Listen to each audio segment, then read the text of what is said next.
Good morning friend, myself MD Noor Islam. दोबारा से आपका स्वागत है लक्ष्य के ऑडियो वर्जन पार्ट नंबर 10 में। आइए शुरू करते हैं। इसका टाइटल है राह की बाधाओं को हटा दें। सफलता में दिलचस्पी रखने वाले व्यक्ति को असफलता को इस तरह देखना सीखना पड़ता है। वो शिखर पर पहुंचने की प्रक्रिया का स्वस्थ अवश्यंभावी हिस्सा है। इसे कहा है जैस ब्रदर्स ने। आपके हिसाब से लोग हार मानने से पहले अपने नए लक्ष्य कितनी बार हासिल करने की कोशिश करते हैं? आपको क्या लगता है? दरअसल औसत 1 से भी कम है। ज़्यादातर लोग तो पहली कोशिश करने से पहले ही हार मान लेते हैं, और वे इसलिए हार मान लेते हैं क्योंकि जैसे ही वे कोई नया काम करने का फैसला करते हैं, तमाम किस्म की बाधाएं, मुश्किलें, समस्याएं और अवरोध सामने प्रकट हो जाते हैं, और वह भी फौरन। सच्चाई यह है, सफल लोग असफल लोगों से कहीं ज़्यादा बार असफल होते हैं। सफल लोग ज़्यादा चीज़ें आजमाते हैं, गिरते हैं, उठते हैं और फिर दोबारा कोशिश करते हैं। बार बार करते हैं जब तक कि वे आखिरकार सफल नहीं हो जाते। दूसरी ओर असफल लोग अगर आजमाते भी हैं तो बहुत कम चीज़ें आजमाते हैं और बहुत जल्दी छोड़ देते हैं और दोबारा लौटकर वहीं पहुंच जाते हैं जो वे पहले कर रहे थे। सफलता से पहले हमेशा अस्थायी असफलता आती है। ये तय माने कि लक्ष्य हासिल करने से पहले आप कई बार असफल होंगे। असफलता और अस्थायी पराजय को उस सफलता की कीमत माने जिसे आप अनिवार्य रूप से हासिल करेंगे। जैसा कि हेनरी फोर्ड ने एक बार कहा था, असफलता ज़्यादा समझदारी से दोबारा शुरुआत करने का अवसर है। लक्ष्य तय करने के बाद खुद से पूछे, मैं इस वक्त वहाँ क्यों नहीं हूँ? कौन सी चीज़ या व्यक्ति मुझे पीछे रोके हुए है? मैंने अब तक वो लक्ष्य हासिल क्यों नहीं किया है? अपने और लक्ष्य के बीच खड़ी तमाम बाधाओं को पहचान लें। हर उस चीज को सीख लें जो आपके ख्याल से आपका रास्ता रोक रही है, या आपको धीमा कर रही है, या आगे बढ़ने की राह में बाधा डाल रही है। समाधानों के संदर्भ में सोचें। याद रखें, आप वही बन जाते हैं जिसके बारे में आप ज्यादातर वक्त सोचते हैं। समस्याओं और मुश्किलों के मामले में सफल लोग एक खास तरीके से सोचते हैं जिसे समाधान केंद्रित तरीका कहा जाता है। सफल लोग ज्यादातर वक्त समाधानों के बारे में सोचते हैं। असफल लोग ज्यादातर वक्त समस्याओं और मुश्किलों के बारे में सोचते हैं। समाधान केंद्रित लोग हमेशा अपने रास्ते की बाधाओं को ऊपर से, बगल से और नीचे से पार करने के रास्ते खोजते रहते हैं। समस्या केंद्रित लोग लगातार अपनी समस्याओं के बारे में ऐसी बातें करते हैं कि उनके लिए कौन सा व्यक्ति या वस्तु जिम्मेदार है, वे कितने दुखी या नाराज हैं, और ये कितना दुर्भाग्यपूर्ण है। दूसरी ओर समाधान केंद्रित लोग बस ये सवाल पूछते हैं, हम इसे कैसे सुलझा सकते हैं, फिर वे समस्या से निपटने के लिए जरूरी कदम उठा लेते हैं। आप जो चीज हासिल करना चाहते हैं उसके और आपके बीच हमेशा किसी न किसी तरह की समस्या या बाधा जरूर होगी। इसीलिए कई बार सफलता की परिभाषा यह दी जाती है, समस्याएं सुलझाने की योग्यता। लीडरशिप समस्याएं सुलझाने की योग्यता है, यही प्रभावकारिता है। महत्वपूर्ण चीजें उन्हीं स्त्री पुरुषों ने हासिल की हैं जिन्होंने अपने और लक्ष्यों के बीच खड़ी समस्या को सुलझाने की योग्यता विकसित कर ली है। समस्या सुलझाना एक योग्यता है, सौभाग्य से समस्या सुलझाना एक योग्यता है। ठीक उसी तरह जैसे साइकिल चलाना या टाइपिंग करना हर योग्यता की तरह इसे भी सीखा जा सकता है।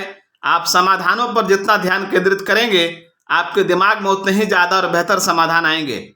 आप समस्याएं सुलझाने में जितने बेहतर बनते जाएंगे, हर अगली समस्या को उतनी ही तेजी से सुलझाने लगेंगे। जब आप समस्याएं सुलझाने में बेहतर और बहुत तेज बन जाते हैं तो आप ज्यादा बड़ी समस्याएं भी सुलझाने लगेंगे। अंततः आप महत्वपूर्ण आर्थिक समस्याएं भी सुलझाने लगेंगे जिनका आप पर और दूसरों पर काफी असर हो सकता है। दुनिया इसी तरह काम करती है। सच तो यह है, आप में अपने लक्ष्य की राह में खड़ी हर बाधा को पार करने या हर समस्या को सुलझाने की योग्यता है, बशर्ते आप अपने लक्ष्य को पर्याप्त प्रबलता से चाहते हो। आप में इसी वक्त वो सारी बुद्धि और योग्यता है जिसकी जरूरत आपको अपनी राह की हर बाधा को पार करने के लिए होगी। अड़चनों का सिद्धांत पिछले कुछ दशकों में एक बहुत महत्वपूर्ण क्रांतिकारी अवधारणा उत्पन्न हुई है जिसका वर्णन एलियाहू गोल्डरैट ने अपनी पुस्तक द गोल में अड़चनों का सिद्धांत थ्योरी ऑफ कॉन्स्ट्रेंट के रूप में किया है। इस सिद्धांत के अनुसार आप जो चीज हासिल करना चाहते हैं उसके और आपके बीच कोई ना कोई अड़चन या सीमित करने वाला तत्व मौजूद होता है जो ये तय करता है कि आप कितनी तेजी से अपने मंजिल पर पहुंचेंगे। मिसाल के तौर पर, अगर आप फ्रीवे पर गाड़ी चला रहे हैं और ट्रैफिक कंस्ट्रक्शन सभी कारों को एक ही लेन में संकरा कर रहा है, तो वह बिंदु ही वो अड़चन है जो यह तय करती है कि आप कितनी तेजी से अपने मंजिल तक पहुंचेंगे। आप इस अड़चन से जितनी तेजी से गुजरते हैं, काफी हद तक उसी से आपकी पूरी यात्रा की गति तय होगी। किसी भी प्रमुख लक्ष्य को हासिल करने में हमेशा कोई ना कोई अड़चन या बाधा होती है जिसे आपको पार करना होता है। आपका काम है आप इसे सटीकता से पहचान लें और फिर अपनी समूची ऊर्जा इस प्रमुख अड़चन को खत्म करने पर केंद्रित कर लें। इस अड़चन को हटाने या सीमित करने वाले घटक से निपटने की योग्यता आपको जितनी तेजी से आगे बढ़ा सकती है, उतना शायद कोई दूसरा कदम नहीं कर सकता। भीतरी बनाम बाहरी अड़चन। 80-20 का नियम आपके और लक्ष्यों के बीच की अड़चनों पर भी लागू होता है। यह नियम कहता है आपकी 80% अड़चनें आपके भीतर होती हैं, आपकी सिर्फ 20% अड़चनें आपके बाहर यानी दूसरे लोगों तथा स्थितियों में निहित होती है। इसे दूसरी तरह से कहें तो आमतौर पर आप ही अपनी सबसे प्रमुख अड़चन है जिससे तय लक्ष्य हासिल करने की गति निर्धारित होती है। ज्यादातर लोगों को यह स्वीकार करने में मुश्किल आती है, लेकिन सफल लोग इस बात में ज्यादा चिंता नहीं करते कौन सही है, उन्हें तो बस इस बात की चिंता है क्या सही है। अपने आह की रक्षा करने के बजाय सफल लोग स्थिति की वास्तविकता की ज्यादा परवाह करते हैं और इस बात की भी कि वे समस्या को सुलझाने के लिए क्या कर सकते हैं। अपने भीतर देखें, खुद से पूछें मुझ में ऐसा क्या है जो मुझे पीछे रोके हुए है। दिल की गहराई में झांकें और अपने व्यक्तित्व, स्वभाव, योग्यताओं, कुशलताओं, आदतों, शिक्षा या अनुभव संबंधी प्रमुख अड़चनों को पहचानें जो शायद आपको अपने तय लक्ष्य हासिल करने से रोक रही है। निर्मम सवाल पूछें, अपने प्रति पूरी तरह ईमानदार रहें। आपके और लक्ष्यों के बीच मूलभूत बाधाएं आमतौर पर मानसिक होती हैं। उनकी प्राकृतिक मूलतः मनोवैज्ञानिक और भावनात्मक होती है। वे आपके आसपास की स्थिति के भीतर नहीं, वे तो आपके भीतर होती है। और अगर आप अपने लिए संभव हर चीज को हासिल करना चाहते हैं तो इन्हीं मानसिक बाधाओं से शुरू करें। सफलता की राह की दो प्रमुख बाधाएं। सफलता और उपलब्धि की राह की दो प्रमुख बाधाएं हैं, डर और शंका। सबसे पहले तो असफलता, गरीबी, नुकसान, शर्म या अस्वीकृति का डर होता है जो ज्यादातर लोगों को कोशिश करने से भी रोकता है। इसीलिए नया लक्ष्य हासिल करने की लोगों की कोशिश औसत 1 से भी कम होती है। लक्ष्य के बारे में सोचते ही ये डर उन पर हावी हो जाते हैं। जिस तरह जरा सी आग लगने पर पानी की बाल्टी डालने से वह बुझ जाती है, उसी तरह से यह डर उनकी इच्छा को पूरी तरह बुझा देते हैं। दूसरी मानसिक बाधा है आत्मशंका, जो डर के बहुत करीब है। हमें अपनी योग्यताओं पर विश्वास नहीं होता बल्कि शक होता है। हम अपनी तुलना दूसरों से करके सोचते हैं कि दूसरे लोग हमसे ज्यादा बेहतर, स्मार्ट और कार्यकुशल हैं। हम सोचते हैं मैं पर्याप्त अच्छा नहीं हूं। हम अपने मनचाहे बड़े लक्ष्य हासिल करने की चुनौतियों के सामने अक्षम और हीन महसूस करते हैं। नकारात्मक भावनाएं छोड़ी भी जा सकती हैं। सौभाग्य से अगर शंका और डर के बारे में कोई अच्छी चीज है तो वो यह है कि ये दोनों सीखी हुई भावनाएं हैं। क्या आपने कभी कोई नकारात्मक शिशु देखा है? बच्चे जब इस दुनिया में आते हैं तो उनमें कोई डर या शंका नहीं होती। वे इन्हें सीखते हैं और हर सीखी हुई चीज को अभ्यास और दोहराव से छोड़ा जा सकता है। शंका और डर के मूल उपचार हैं साहस और आत्मविश्वास। आपके साहस और आत्मविश्वास का स्तर जितना ऊंचा होगा, डर और शंका का स्तर उतना ही नीचा होगा और ये नकारात्मक भावनाएं आपके प्रदर्शन और व्यवहार पर उतना ही कम असर डालेंगी। साहस और आत्मविश्वास की कुंजियां। साहस तथा आत्मविश्वास ज्ञान और कुशलता के साथ बढ़ता है। ज्यादातर डर और शंकाएं अज्ञान और अक्षमता की भावना से पैदा होते हैं। आप अपने लक्ष्यों को हासिल करने की राह में जरूरी चीजें जितनी ज्यादा सीखते हैं, आपको उतना ही कम डर लगेगा और उतना ही ज्यादा साहस व आत्मविश्वास महसूस होगा। जरा उस वक्त को याद करें जब आपने पहली बार कार चलाना सीखा था। आप शायद बहुत तनाव में थे और घबरा रहे थे। आपसे बहुत सारी गलतियां हुई थी। शायद आप गलत तरीके से कार चला रहे थे और अपने साथ साथ दूसरों के लिए भी खतरा बन गए थे। लेकिन समय बीतने के साथ आप कार चलाने के ज्ञान और कुशलताओं में माहिर बन गए। आप बेहतर बनते गए और आपका आत्मविश्वास बढ़ता चला गया। आज आप आराम से कार चलाकर बिना किसी डर या चिंता के देश के पार जा सकते हैं। आप कार चलाने में इतने निपुण हो चुके हैं, आप इस बारे में सोचे बिना भी इसे अच्छी तरह कर सकते हैं। यही सिद्धांत हर उस योग्यता पर लागू होता है जिसे आपको लक्ष्य हासिल करने के लिए सीखना है। शक्तिशाली बनाम शक्तिहीन।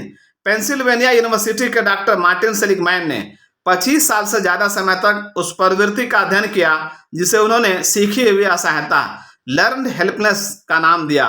सेलिगमैन ने हजारों लोगों से बातचीत करने और अध्ययन करने के बाद यह निष्कर्ष निकाला कि 80% से ज्यादा लोग किसी न किसी हद तक सीखी हुई असहायता के शिकार होते हैं, और कभी कभार तो काफी हद तक। सीखी हुई असहायता से पीड़ित लोग ये महसूस करते हैं वे अपने लक्ष्य हासिल करने या जीवन को बेहतर बनाने में अक्षम हैं। सीखी हुई असहायता का सबसे आम स्पष्टीकरण इन शब्दों में निहित है, मैं नहीं कर सकता। ऐसे लोगों को जब भी कोई अवसर, संभावना या नया लक्ष्य दिया जाता है तो वे तत्काल प्रतिक्रिया करते हैं, मैं नहीं कर सकता। फिर वे तमाम कारण गिनाने लग जाते हैं कि वो खास लक्ष्य या उद्देश्य उनके लिए संभव क्यों नहीं है। मैं अपने कैरियर में आगे नहीं बढ़ सकता, मुझे बेहतर नौकरी नहीं मिल सकती, मैं पढ़ने का समय नहीं निकाल सकता, मैं पैसे नहीं बचा सकता, मैं वजन कम नहीं कर सकता, मैं अपना खुद का बिजनेस शुरू नहीं कर सकता, मैं दूसरी आमदनी वाला बिजनेस शुरू नहीं कर सकता, मैं अपने संबंधों को बदल नहीं सकता या बेहतर नहीं बना सकता, मैं अपने समय पर काबू नहीं रख सकता। काम चाहे जो भी हो, उनके पास हमेशा खुद को रोकने वाला कोई न कोई कारण होता है जो फौरन उनकी संभावना पर ब्रेक लगा देता है। ये नए लक्ष्य तय करने की कोशिश या इच्छा को खत्म कर देता है और किसी भी तरह की परिस्थितियों को बदलने की अनुमति नहीं देता।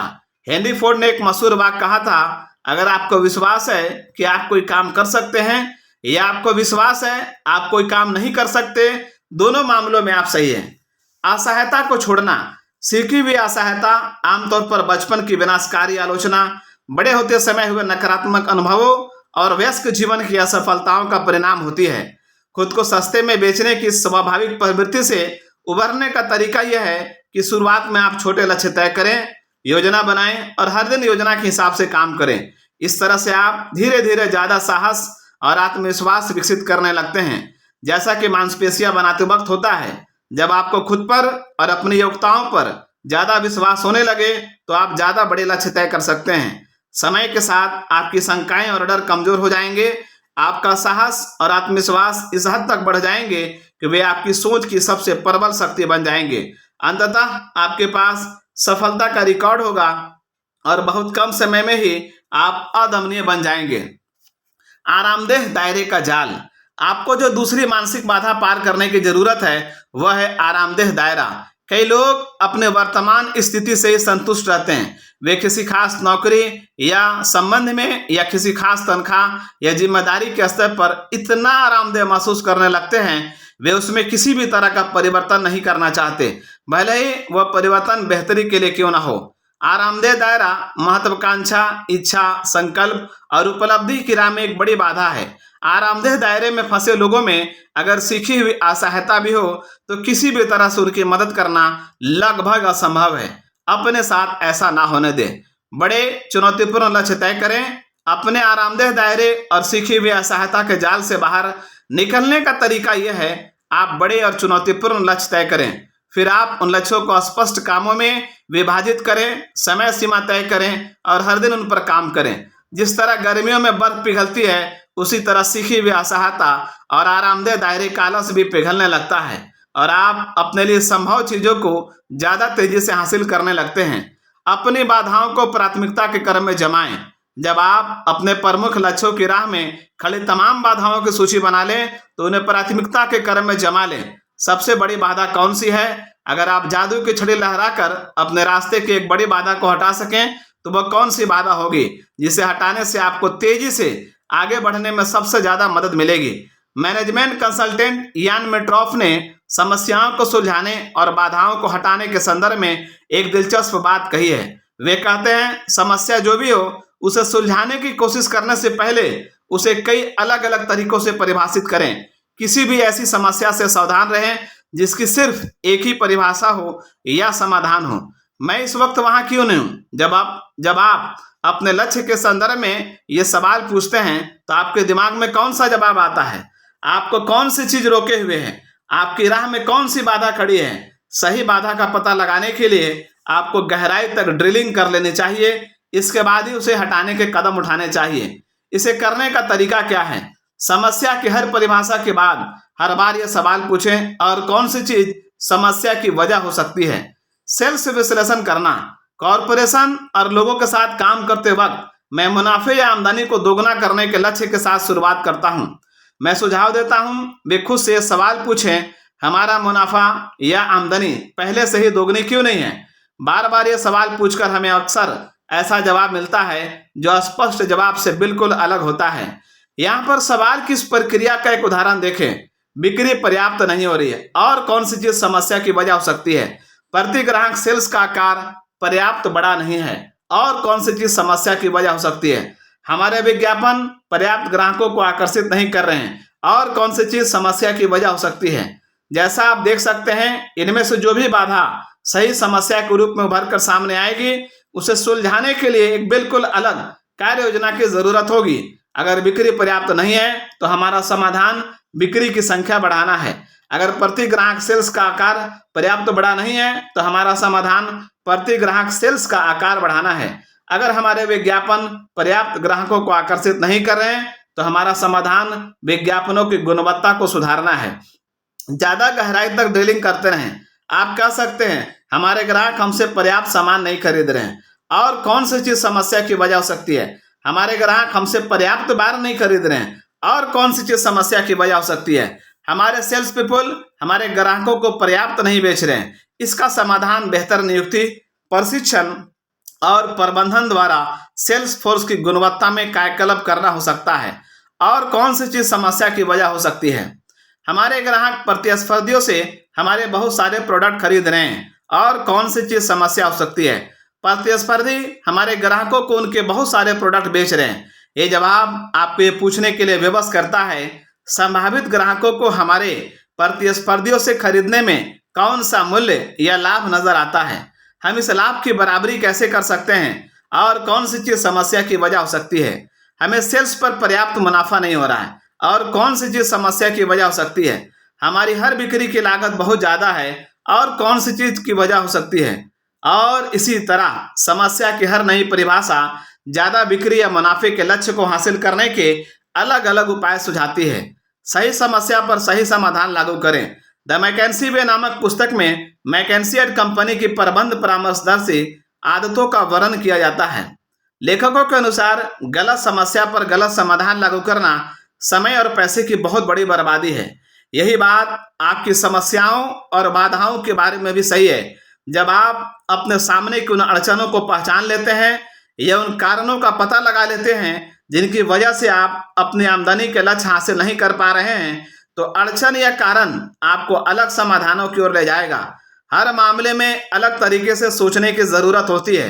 आपके व्यक्तिगत जीवन में भी यही है। आप जितनी सटीकता से खुद को पीछे रोक कर रखने वाली बाधाओं या अड़चनों को पहचान लेते हैं, समाधान उतने ही सही होंगे जितने आप उन बाधाओं को दूर करते हैं। अपनी आमदनी बढ़ाना। आप समस्या को इस तरह व्यक्त करके भी शुरू कर सकते हैं, मैं पर्याप्त पैसे नहीं कमा रहा हूं और कौन सी चीज समस्या की वजह है। मैं ज्यादा पैसे लायक पर्याप्त मूल्य का योगदान नहीं दे रहा हूं और कौन सी चीज समस्या की वजह हो सकती है। मेरी आमदनी शायद इसलिए नहीं बढ़ रही है क्योंकि मैं वर्तमान से ज्यादा मूल्य के परिणाम देने में पर्याप्त अच्छा नहीं हूं और कौन सी चीज समस्या की वजह हो सकती है।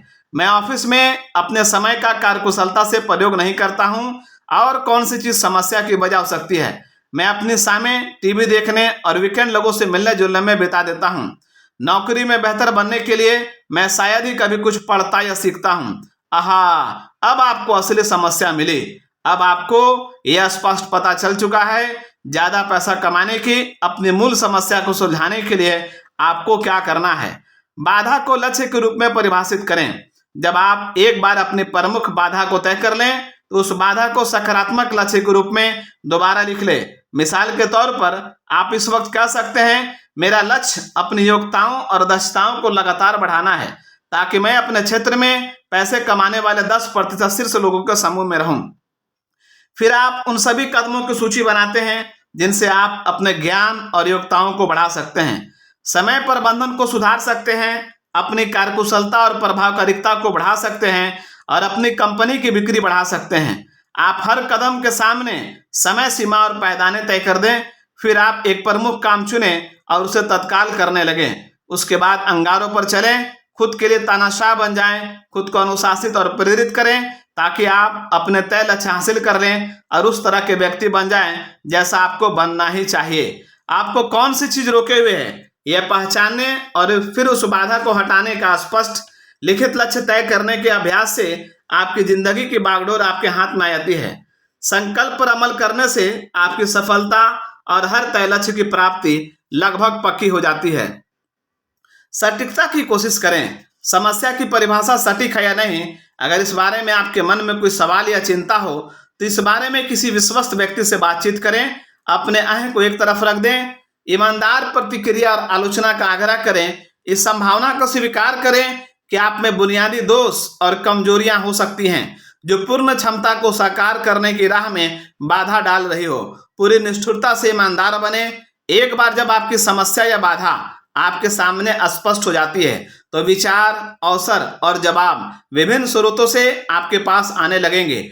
आप उन संसाधनों को आकर्षित करने लगेंगे जो उस बाधा या मुश्किल को पार करने में आपकी मदद करेंगे, या तो आपके भीतर या आपके आसपास की स्थिति के भीतर, और आपको ज्यादा तेजी से अपने लक्ष्य की ओर बढ़ाएंगे। लगभग हर समस्या सुलझाई जा सकती है। पुरानी कविता याद करें, इस धरती की हर समस्या का कोई समाधान या तो है या फिर नहीं है। अगर समाधान है तो इसे खोज लो, अगर नहीं है तो इसकी चिंता मत करो। आपके और आपकी उपलब्धि के बीच खड़ी हर समस्या या बाधा का आमतौर पर कहीं न कहीं किसी न किसी तरह का समाधान जरूर होता है। आपका काम इस बारे में पूरी तरह स्पष्ट रहना है कौन सी चीज आपके लक्ष्य हासिल करने की गति को तय करती है। फिर अपना समय और ध्यान उस अड़चन को दूर करने पर केंद्रित करें। अपनी प्रमुख बाधा या अड़चन दूर करके आप अक्सर कुछ ही महीनों में इतनी ज्यादा तरक्की कर लेंगे जितनी ज्यादातर लोग कई सालों में भी नहीं कर पाते। यहाँ पर अध्याय 10 समाप्त हुआ।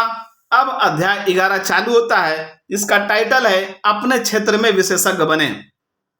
असाधारण व्यक्ति साधारण व्यक्ति ही होता है जो सफलता के बारे में सोचता और सपने देखता है तथा ज्यादा लाभदायक क्षेत्रों में ऐसा करता है। इसे कहा है मेलविन पावर्स ने। सेना में भर्ती होने के लिए प्रेरित करने वाले पोस्टर की तरह आपका एक लक्ष्य है वो सब बनना जो आप बन सकते हैं। बाजार सिर्फ उत्कृष्ट प्रदर्शन के लिए ही उत्कृष्ट पुरस्कार देता है। औसत प्रदर्शन के लिए वो औसत पुरस्कार देता है और औसत से कमतर प्रदर्शन के लिए असफलता, कम उपलब्धि व कुंठा देता है। हमारी अर्थव्यवस्था में आमदनी 3 घटकों से तय होती है। पहला, आप क्या करते हैं। दूसरा, आप उसे कितनी अच्छी तरह करते हैं। और तीसरा, किसी दूसरे द्वारा आपका स्थान लेना कितना मुश्किल है। सबसे सफल लोगों का गुण यह होता है कि अपने कैरियर में एक निश्चित बिंदु पर उन्होंने उत्कृष्टता के प्रति समर्पित होने का फैसला कर लिया। उन्होंने अपने कार्य क्षेत्र में सर्वश्रेष्ठ बनने का फैसला कर लिया। उन्होंने कोई भी कीमत चुकाने, कोई भी त्याग करने और कितना भी समय लगाने का फैसला कर लिया ताकि वे अपने चुने हुए क्षेत्र में बहुत अच्छे बन जाएं। इस निर्णय का परिणाम यह हुआ कि वे औसत लोगों की भीड़ से ऊपर उठ गए और आमदनी की उस ऊंची श्रेणी में पहुंच गए जहां वे अपने असमर्पित साथियों से 3, 4, 5 या 10 गुना कमाने लगे। एक बार फिर 80-20 का नियम। कई साल पहले जब मैंने अपना सेल्स कैरियर शुरू किया तो किसी ने मुझे सेल्स में लागू होने वाला 80-20 का नियम बताया। उसने कहा कि 20% सेल्स पीपुल 80% पैसा कमाते हैं। इसका मतलब है बचे हुए 80% सेल्स पीपुल सिर्फ 20% पैसा कमाते हैं और ये उनके बीच बढ़ जाता है। ये सुनकर मैंने फैसला कर लिया मैं नीचे के 80% के बजाय ऊपर के 20% वाले समूह का सदस्य होना चाहूंगा। इस निर्णय ने मेरी जिंदगी हमेशा के लिए बदल दी। चूंकि मेरा बचपन मुश्किलों से भरा था और मुझे स्कूल में औसत से कम ग्रेड मिले थे, इसलिए मेरी आत्म छवि खराब थी और मेरे आत्मविश्वास का स्तर भी कम था। ये मुझे कभी सूझा ही नहीं मैं किसी चीज में माहिर हो सकता हूँ। अगर मैं कभी किसी चीज को अच्छी तरह करता था तो मैं फौरन इसे संयोग या खुशकिस्मती मान लेता था। बरसों तक मैंने खुद को औसत या औसत से भी कम माना अपने हर काम में। गुण ज्ञान। सिर्फ एक दिन अचानक मुझे ज्ञान की कौन दिखी। मुझे एहसास हुआ कि शीर्षस्थ 10% की श्रेणी में शामिल हर व्यक्ति शुरुआत में 10% की निचली श्रेणी में भी रहा था। आज बहुत अच्छा काम करने वाला व्यक्ति कभी बहुत खराब काम कर रहा था। आज जीवन की सबसे सामने वाली कतार में खड़े व्यक्ति ने अपना जीवन सबसे पीछे की कतार से शुरू किया था। और इससे भी ज्यादा महत्वपूर्ण बात, मुझे समझ में आ गया कि दूसरों ने जो भी किया है तार्किक सीमाओं में मैं भी वो कर सकता हूं और ये लगभग हर एक के बारे में सही है। कोई भी आपसे बेहतर नहीं है और कोई भी आपसे ज्यादा स्मार्ट नहीं है। लोग तो बस अलग अलग क्षेत्रों में बेहतर या ज्यादा स्मार्ट होते हैं। इसके अलावा बिजनेस की सभी योग्यताएं सीखी जा सकती हैं। जो लोग बिजनेस के किसी क्षेत्र में बेहतर प्रदर्शन कर रहे हैं, उन्होंने आपसे पहले जरूरी मूलभूत योग्यताएं सीख ली हैं। अगर आप दूसरों जितना हासिल नहीं कर पा रहे हैं, इसका सिर्फ ये मतलब है कि आप योग्यताएं अब तक नहीं सीख पाए हैं। आत्मविकास का फौलादी नियम, यहाँ पर मेरे लिए एक और क्रांतिकारी एहसास था। आप अपने तय किए गए किसी भी लक्ष्य को हासिल करने के लिए हर जरूरी चीज सीख सकते हैं। आप क्या हासिल कर सकते हैं, इस बारे में कोई वास्तविक सीमा नहीं है। आपकी सीमाएं सिर्फ वही है जो आपने अपने दिमाग और कल्पना में बना रखी है।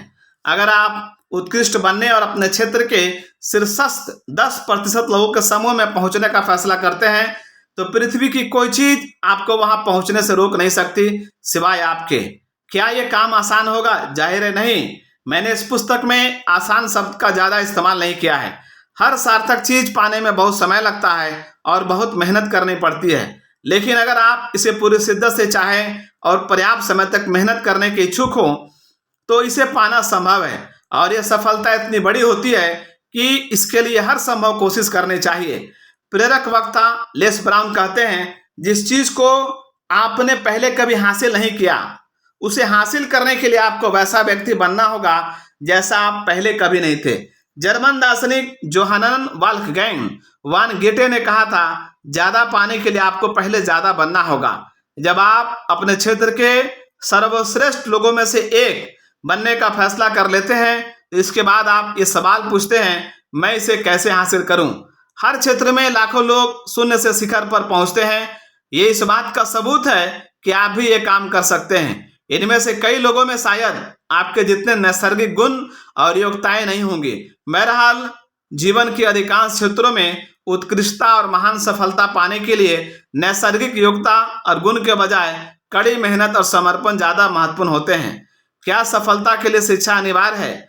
फोर्ब्स 400 के सदस्यों यानी अमेरिका के 400 सबसे अमीर स्त्री पुरुषों के बारे में कुछ साल पहले एक अध्ययन किया गया।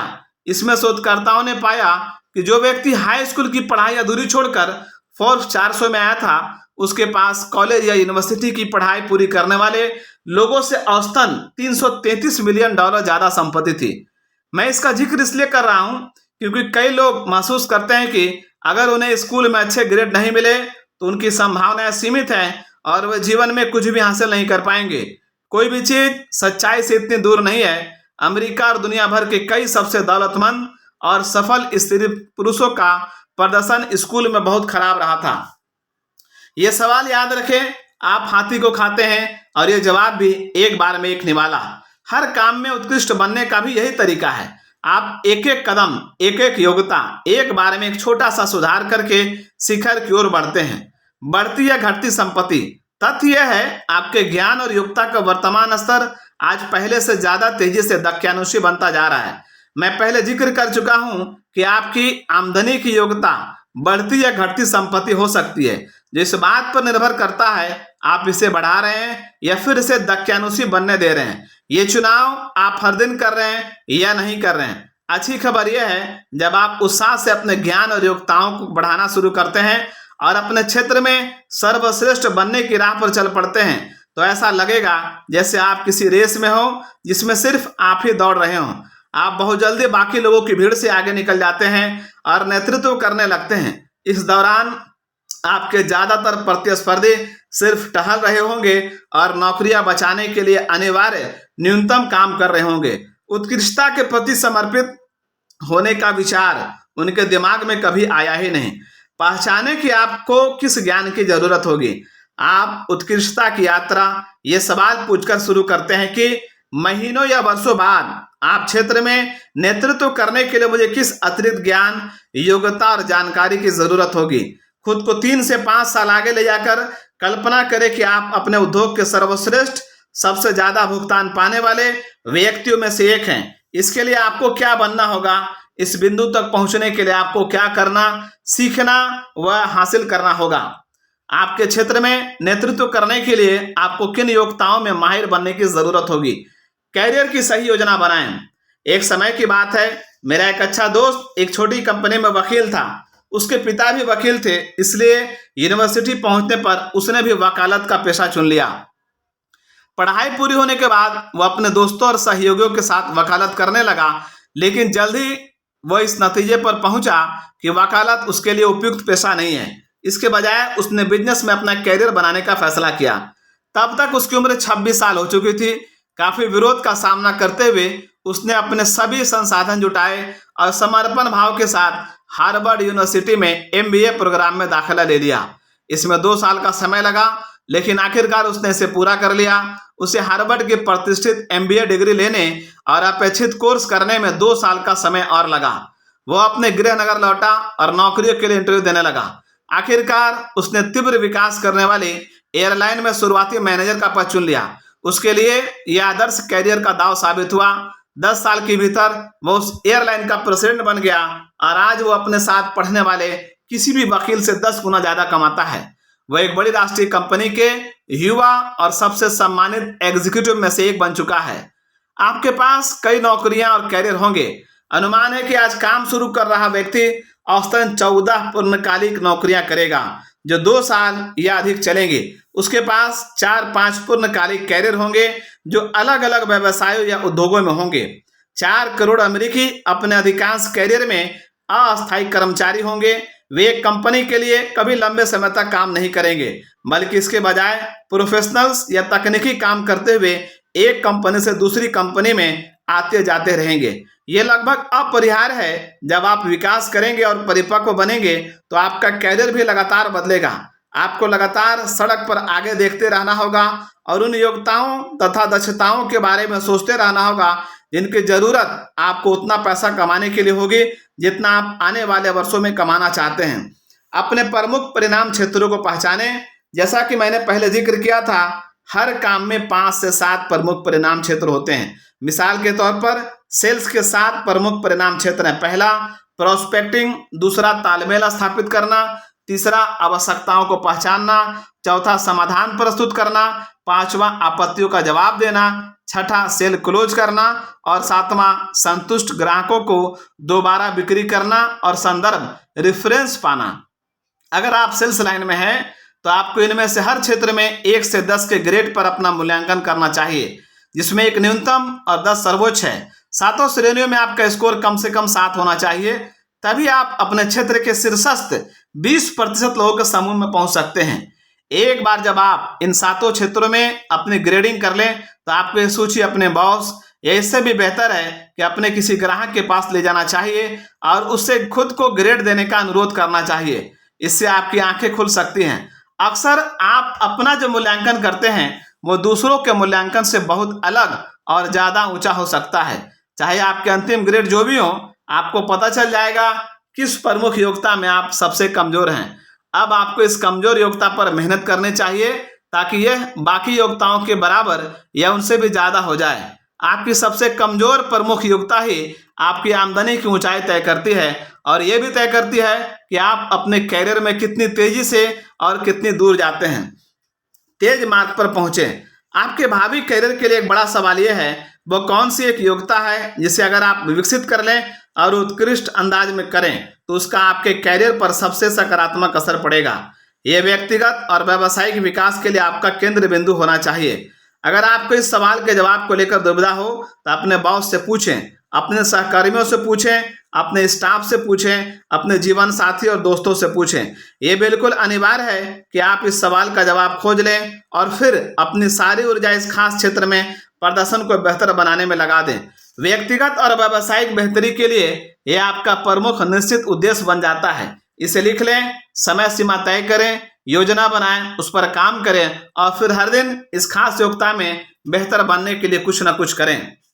एक बार जब आप अपने सबसे कमजोर प्रमुख परिणाम क्षेत्रों में महारत हासिल कर लें तो फिर खुद से दोबारा सवाल पूछें, अब वो कौन सी एक योग्यता है जो मेरी सबसे ज्यादा मदद करेगी।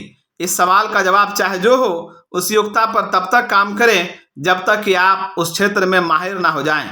हर क्षेत्र में सबसे ज्यादा भुगतान पाने वाले लोगों का स्कोर हर प्रमुख परिणाम क्षेत्र में 8, 9 या 10 होता है। आपका भी यही लक्ष्य होना चाहिए। उत्कृष्ट एग्जीक्यूटिव, अगर आप मैनेजमेंट में हैं तो 7 प्रमुख परिणाम क्षेत्र आपके काम में आपकी सफलता या असफलता को तय करते हैं। यह है पहला नियोजन प्लानिंग, दूसरा व्यवस्थापन ऑर्गेनाइजिंग, तीसरा स्टाफ की नियुक्ति स्टाफिंग, चौथा काम सौंपना डेलीगेटिंग, पांचवा निरीक्षण करना सुपरवाइजिंग, छठा मूल्यांकन करना मेजरिंग और सातवां रिपोर्ट बनाना रिपोर्टिंग। सभी सफल मैनेजर इन सभी में उत्कृष्ट होते हैं। सभी असफल मैनेजर इसमें से एक या दो में कमजोर होते हैं। अगर आप इन प्रमुख परिणाम क्षेत्रों में से किसी एक में भी काफी कमजोर हैं तो ये कमजोरी आपकी सफलता के लिए घातक हो सकती है। मिसाल के तौर पर अगर आप काम सौंपने के अलावा प्रबंधन के हर हिस्से में उत्कृष्ट हैं तो ये आपके कैरियर में हर दिन आपको रोके रहेगा। मैंने ऐसे मैनेजर्स के साथ काम किया है जो काम सौंपने के मामले में इतने कमजोर थे कि कुछ भी नहीं करवा पाते थे। अंततः कंपनी को उन्हें नौकरी से निकालना पड़ा क्योंकि उनकी वजह से बिजनेस को बहुत नुकसान हो रहा था। इन प्रमुख परिणाम क्षेत्रों में से प्रत्येक में खुद को 1 से 10 तक ग्रेड दें। आसपास के लोगों से भी अपने ग्रेडिंग करने को कहें और ईमानदार रहें। विनम्र सहकर्मी के कूटनीतिक जवाब को स्वीकार ना करें, सच्चाई की तलाश करें। 360 डिग्री का विश्लेषण करें।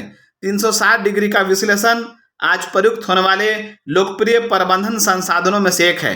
इस तरह के विश्लेषण में किसी खास मैनेजर के अधीन काम करने वाले लोगों से उसके बारे में गुमनाम रिपोर्ट मांगी जाती है। सर्वे की सारी रिपोर्ट्स एक बाहरी परामर्शदाता को सौंप दी जाती है जो जवाबों को संक्षेप में प्रस्तुत करता है। फिर यह संक्षेप उस मैनेजर को दे दिया जाता है ताकि वो देख सके कि दूसरे उसका कैसा मूल्यांकन करते हैं। इससे अक्सर उस मैनेजर को सदमा लगता है। मिसाल के तौर पर मैनेजर कहेगा, मैं सावधानी से और सोच विचार कर निर्णय लेता हूं, लेकिन स्टाफ कहेगा, निर्णय लेने के मामले में बॉस कमजोर, अनिर्णयशील और असुरक्षित है। हाल ही एक मैनेजमेंट स्टडी में 75% मैनेजर्स ने प्रभावकारिता के मामले में अपनी ग्रेडिंग सिर्फ 25% में की। अधिकांश मैनेजर ने व्यक्तित्व और बुद्धि के संदर्भ में अपनी ग्रेडिंग सिर्फ 20% में की। चाहे गुण या लक्षण जो भी हो, हमें अपना ऊंचा मूल्यांकन करने की स्वाभाविक प्रवृत्ति होती है, इसलिए साथियों को नियमित मूल्यांकन से बहुत मदद मिलती है। व्यक्तिगत विकास का लक्ष्य बना लें। एक बार जब आप उस प्रमुख परिणाम क्षेत्र को तय कर लें जहां आप सबसे ज्यादा सुधार करना चाहते हैं और जिसकी सबसे ज्यादा जरूरत है, तो इसका लक्ष्य बना लें, योजना बना लें, पैमाना निर्धारित कर लें और समय सीमा भी तय कर लें। फिर हर दिन उस क्षेत्र में बेहतर बनने के लिए काम करें। एक हफ्ते, महीने या साल में आप उस क्षेत्र में पूरी तरह उत्कृष्ट बन जाएंगे। आप विशेषज्ञ बन जाएंगे। आप जैसे हैं खुद को उसी रूप में स्वीकार करें। हाल के वर्षों में एक बहुत लोकप्रिय बिजनेस पुस्तक आई जिसका शीर्षक है नाउ डिस्कवर योर स्ट्रेंथ। ये पुस्तक पुरानी best seller first break all the rules के बाद आई है। इन दोनों पुस्तकों का आम निष्कर्ष यह है कि लोग नहीं बदलते हैं। आप कुछ निश्चित नैसर्गिक योग्यताओं, दक्षताओं, प्रवृत्तियों, शक्तियों, कमजोरियों और गुणों के साथ पैदा हुए हैं। ये जीवन में जल्दी प्रकट हो जाते हैं और आमतौर पर किशोरावस्था खत्म होते होते अस्थायी बन जाते हैं। ये बाद में बहुत ज्यादा नहीं बदलते। आप अपने कैरियर में एक बहुत महत्वपूर्ण कदम उठा सकते हैं। यह पहचान लें कि आप सचमुच किस चीज में अच्छे हैं या अच्छे बन सकते हैं और पूरे दिल से उस क्षेत्र में उत्कृष्ट बनने में जुट जाएं। 1920 के दशक में मैनेजमेंट परामर्शदाता मैरी पार्कर फोलेट ने लिखा था, घोड़े पर सवारी करने की सबसे अच्छी दिशा वही है जिधर घोड़ा जा रहा हो। खुद को विकसित करने का सबसे अच्छा तरीका अपने प्राकृतिक गुणों और रुचियों की दिशा में है। लेखक और वक्ता जिम कैथकार्ट कहते हैं, अपने स्वभाव को पोषण दें। यह बात महत्वपूर्ण सलाह है और आपको अपने कैरियर में इसका पालन करना चाहिए। आपको इस धरती पर कुछ खास गुणों और योग्यताओं के साथ भेजा गया है जो आपको बाकी लोगों से अलग और अनूठा बनाती है। जिंदगी भर आप अक्सर ही गतिविधि के ऐसे क्षेत्र की ओर आकर्षित होते हैं जहां आपके खास गुणों और योग्यताओं ने आपका ज्यादा हासिल करने में समर्थ बनाया हो और ऊंचे स्तर पर काम करने का आनंद दिया हो। बाकी चीजों से ज्यादा जीवन में आपका एक महान लक्ष्य ऐसा 1-2 योग्यताओं को पहचानना है जिनमें आप बाकी किसी से भी बेहतर काम कर सकते हैं और ज्यादा आनंद ले सकते हैं। फिर इन क्षेत्रों में पूरी तरह उत्कृष्ट बनने के लिए ध्यान एकाग्र कर लें। अपने गुणों का विकास करें। बास्केटबॉल खिलाड़ी माइकल जॉर्डन ने एक बार कहा था, गुण टैलेंट हर एक में होता है लेकिन योग्यता एबिलिटी के लिए कड़ी मेहनत की जरूरत होती है। कवि लॉन्गफेलो ने लिखा है, आम आदमी की बड़ी त्रासदी यह है वो जब अपनी कब्र में पहुंचता है तब भी उसका संगीत उसके भीतर ही रहता है। हो सकता है आप वर्षों तक किसी ऐसी नौकरी में जूझते रहे जिसके लिए आप उपयुक्त नहीं हैं, और फिर अपने आदर्श क्षेत्र में पहुंच जाएं जहां कुछ ही वर्षों में आप इतनी ज्यादा तरक्की कर लें जितनी इससे पहले 20 वर्ष में भी नहीं कर पाए थे। नेपोलियन हिल ने एक बार लिखा था कि अमेरिका में सफलता की कुंजी यह पता लगाना है कि आपको सचमुच किस काम से प्रेम है और फिर उसे करते हुए अच्छी आजीविका कमाने का तरीका खोजना है। ज्यादातर स्वनिर्मित मिलेनियर्स कहते हैं मैंने कभी जिंदगी में एक भी काम नहीं किया। उन्होंने तो बस ये पता लगा लिया कि उन्हें सचमुच किसमें आनंद आता था और फिर उन्होंने उस चीज को ज्यादा से ज्यादा किया। अपने खास गुणों को पहचाने। अपने खास गुणों को पहचानने और तय करने के 8 तरीके हैं। इनसे आपको यह पता लग जाएगा कि आप क्या करने के लिए अनूठे रूप से उपयुक्त हैं। यह है पहला, आप हमेशा उस काम में सर्वश्रेष्ठ और सबसे सुखी होंगे जिसे करना आपको पसंद है। अगर आप आर्थिक दृष्टि से सक्षम हो तो आप उसे बिना तनख्वाह के भी करना चाहेंगे। वो चीज आपको सर्वश्रेष्ठ स्वरूप को बाहर निकालती है और वो खास काम करते समय आपको बहुत ज्यादा संतुष्टि तथा आनंद मिलता है। दूसरा, आप इसे अच्छी तरह करते हैं। आप में इस क्षेत्र में स्वाभाविक योग्यता नजर आती है। तीसरा, इसी गुण के जीवन में अब तक आपको ज्यादातर सफलता और खुशी मिली है। बचपन से इसे करना आपको पसंद था और इसकी वजह से आपको सबसे बड़े पुरस्कार और प्रशंसा मिली है। चौथा, ये ऐसी चीज है जिसे सीखना और करना आपके लिए आसान था। दरअसल इसे सीखना इतना आसान था कि आप भूल ही चुके हैं कि आपने इसे कब और कैसे सीखा था।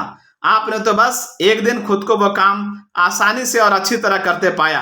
पांचवा, इसमें आपका मन लगता है। यह आपको आकर्षित और मंत्रमुग्ध करता है। आप इसके बारे में सोचना पसंद करते हैं, पढ़ना पसंद करते हैं, बातें करना पसंद करते हैं और इसके बारे में ज्यादा से ज्यादा पता लगाते हैं। यह आपको उसी तरह आकर्षित करता है जिस तरह समा पतंगे को आकर्षित करती हैं। छठा, आप इसके बारे में सीखना पसंद करते हैं।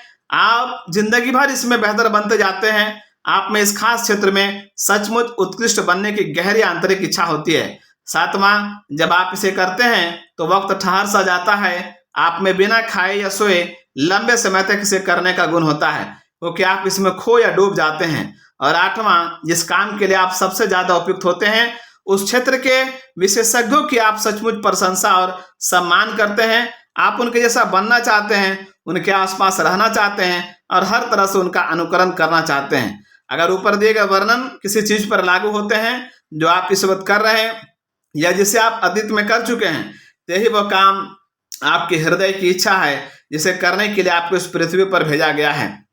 आप उत्कृष्ट बनने के लिए पैदा हुए हैं। आपके नैसर्गिक गुण जन्मजात हैं और उन्हें विकसित करना आसान है। उनकी प्रोग्रामिंग आपके अवचेतन मन में की गई है। इनका संबंध उन कामों से है जिन्हें करने के लिए आपको इस धरती पर भेजा गया है। आपका काम अपने नैसर्गिक गुणों और योग्यताओं के क्षेत्र का पता लगाना है और फिर उसे जिंदगी भर विकसित करना है। कई योग्यताएं एक दूसरे की पूरक होती हैं, वे परस्पर निर्भर होती हैं। इसका मतलब है कि आपके पास एक योग्यता निश्चित स्तर पर होनी चाहिए, तभी आप दूसरी योग्यताओं का ज्यादा ऊंचे स्तर पर प्रयोग कर पाएंगे। इसीलिए कई बार आपको वे योग्यताएं सीखनी और विकसित करनी होती हैं जिन्हें आप खास पसंद नहीं करते हैं या जिनमें आपको ज्यादा मजा नहीं आता है, लेकिन ये तो चुनिंदा क्षेत्र में उत्कृष्ट हासिल करने की कीमत है जो आपको चुकानी होती है। एक योग्यता दूर। यहाँ पर एक नियम देखें। हो सकता है कि आप अपनी उत्पादकता, प्रदर्शन और आमदनी को दोगुना करने से सिर्फ एक योग्यता भर दूर हो सकता है आपको एक क्षेत्र में अपनी योग्यता का स्तर थोड़ा सा ऊपर उठाने की जरूरत हो, जिसके बाद आप अपने बाकी योग्यताओं का ज्यादा ऊंचे स्तर पर प्रयोग करने में समर्थ हो जाएंगे। याद रखें, व्यवसाय संबंधी सभी योग्यताएं सीखी जा सकती हैं। व्यावसायिक योग्यताएं अनुवांशिकी द्वारा तय नहीं होती। अगर आपको अपने पूर्ण क्षमता तक पहुंचने और उसका प्रयोग करने के लिए किसी व्यावसायिक योग्यता को सीखने की जरूरत है तो आप अभ्यास और दोहराव के जरिए इसे सीख सकते हैं। खराब प्रदर्शन के जाल से बचें। आमतौर पर देखा जाता है अगर आप किसी खास योग्यता में कमजोर हैं तो आप उससे संबंधित हर काम करने से कतराएंगे। आप सीखी हुई असहायता के जाल में फंस जाएंगे। आप कहेंगे मैं दरअसल इस क्षेत्र में बहुत अच्छा नहीं हूं या मुझ में इस योग्यता संबंधी कोई नैसर्गिक गुण या प्रतिभा नहीं है, लेकिन यह सिर्फ बहाना या खुद को तर्कसंगत सिद्ध करने की कोशिश है। अगर वह योग्यता आपके लिए महत्वपूर्ण है तो आप उसे सीख सकते हैं। सबसे बुरा निर्णय यह है आप किसी छोटी सी योग्यता की कमी के कारण खुद को महीनों या वर्षों तक पीछे रखे हैं, जिसे समर्पण और संकल्प द्वारा बड़ी जल्दी सीखा जा सकता है। ऐसा अपने साथ ना होने दें। उत्कृष्टता की यात्रा है। एक पुरानी कहावत है, कोई भी अच्छी तरह करने लायक चीज पहले खराब तरीके से करने लायक होती है। अभ्यास आदर्श नहीं होता, दोषपूर्ण इम्परफेक्ट अभ्यास अंततः आदर्श परफेक्ट बनाता है। जब भी आप कोई नई चीज शुरू करते हैं तो तय मानकर चलिए कि पहले पहल आप इसे खराब तरीके से करेंगे। शुरुआत में आप फूहड़ और अजीब महसूस करेंगे, आप अक्सर मूर्ख और शर्मिंदा महसूस करेंगे, लेकिन आपको अपने क्षेत्र में उत्कृष्टता हासिल करने के लिए यह कीमत तो चुकानी होती है। आपको हमेशा सफलता की कीमत चुकानी होगी और उस कीमत में अक्सर किसी मुश्किल योग्यता में महारत हासिल करने की कड़ी मेहनत शामिल होती है, जिसकी जरूरत आपको अपने क्षेत्र में शिखर पर पहुंचने के लिए होगी। अपनी जादू की छड़ी लहराएं। जादू की छड़ी वाली तकनीक का इस्तेमाल करें। कल्पना करें कि आप जादू की छड़ी लहराकर किसी खास योग्यता में पूरी तरह उत्कृष्ट बन सकते हैं। ये कौन सी योग्यता होगी? अगर आप जादू की छड़ी लहरा सकें और अपने गुणों तथा योग्यताओं के संदर्भ में कोई भी इच्छा पूरी कर सकें तो आप किस चीज की इच्छा करेंगे? इन सवालों का जवाब अक्सर नए लक्ष्यों का संकेत देगा।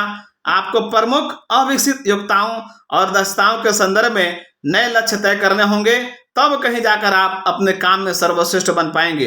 अपने साथ ये करें, प्रोजेक्ट में आजीवन लगे रहें। किसी अति महत्वपूर्ण क्षेत्र में पूरी तरह उत्कृष्ट बनने के लिए 1, 2 या 3 साल के लिए निवेश करने के लिए तैयार रहें। आप जो भी करते हो उसमें सर्वश्रेष्ठ बनने के लिए कोई भी कीमत चुकाने, कोई भी त्याग करने के इच्छुक रहें। 3 धन 1 फार्मूला। किसी भी योग्यता में महारत हासिल करने का 3 धन 1 फार्मूला सरल है और ये हर बार काम करता है। सबसे पहले तो योग्यता वाले क्षेत्र में हर दिन अध्ययन करें, भले सिर्फ 15 या 30 मिनट। ज्ञान का संग्रह होता है। आप जितना ज्यादा पढ़ते और सीखते हैं, आप में उतना ही ज्यादा आत्मविश्वास आएगा कि आप उस काम को उत्कृष्ट तरीके से कर सकते हैं। दूसरा, उस विषय पर अपनी कार में शैक्षणिक ऑडियो टेप सुने। औसत व्यक्ति हर साल ड्राइविंग करते समय अपनी कार में 500 से 1000 घंटे बिताता है। ड्राइविंग के समय को सीखने के समय में बदल लें। आप अगर अपनी कार में संगीत के बजाय शैक्षणिक ऑडियो टेप सुनते हैं तो सिर्फ इसी से अपने क्षेत्र के सबसे शिक्षित लोगों में से एक बन सकते हैं। तीसरे, उस विषय पर होने वाले सेमिनारों और वर्कशॉप में शिरकत करें। कई लोगों की जिंदगी पूरी तरह बदल गई है क्योंकि उन्होंने किसी प्रमुख विषय पर 1 या 2 दिन के सेमिनार में भाग लिया था। इसके बाद उस क्षेत्र में उनका कायाकल्प हो गया।